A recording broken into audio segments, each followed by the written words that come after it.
Capital ગુજરાતમાં આપનું સ્વાગત છે। વડોદરા વોર્ડ નંબર 1 માં કોંગ્રેસમાં ભંગાણ, બે મહિલા ઉમેદવારોનો બળવાખોર, અપક્ષ ઉમેદવાર સાથે ચૂંટણી પ્રચાર।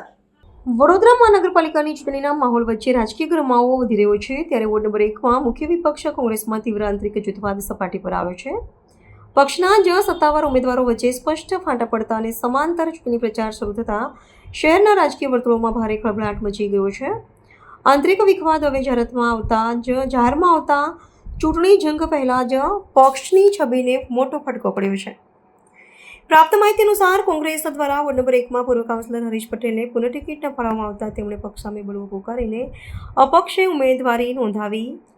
આશ્ચર્યજનક રીતે કોંગ્રેસના બે સત્તાવાર મહિલા ઉમેદવારો પુષ્પાબેન વાઘેલા અને ઉમેદવારો અમીબેન રાવત અને ડોક્ટર નિકુલ પટેલ સાથે સંયુક્ત પ્રચાર કરવાને બદલે બળવાખોર અપક્ષ ઉમેદવાર હરીશ પટેલ સાથે ખુલ્લેઆમ ચૂંટણી મેદાનમાં ઉતર્યા છે। સત્તાવાર ઉમેદવારો દ્વારા પક્ષના મેન્ડેટની ખુલ્લેઆમ અવગણના કરી અપક્ષ સાથે હાથ મિલાવટની આ ઘટનાથી શહેર કોંગ્રેસ છાવણીમાં ભારે સન્નાટો વ્યાપી ગયો છે। શહેર કોંગ્રેસ સમિતિના ઉચ્ચ પદાધિકારીઓએ આ ગેરશિસ્ત અને પક્ષ વિરોધી પ્રવૃત્તિની અત્યંત ગંભીર નોંધ લીધી હોવાનું સૂત્રો જણાવી રહ્યા છે। આગામી સમયમાં શિસ્તભંગના કડક પગલાં રૂપે આ બંને મહિલા ઉમેદવારોને સત્તાવાર રીતે કારણદર્શક નોટિસ ફટકારવામાં આવે તેવી પ્રબળ શક્યતાઓ સેવાઈ રહી છે।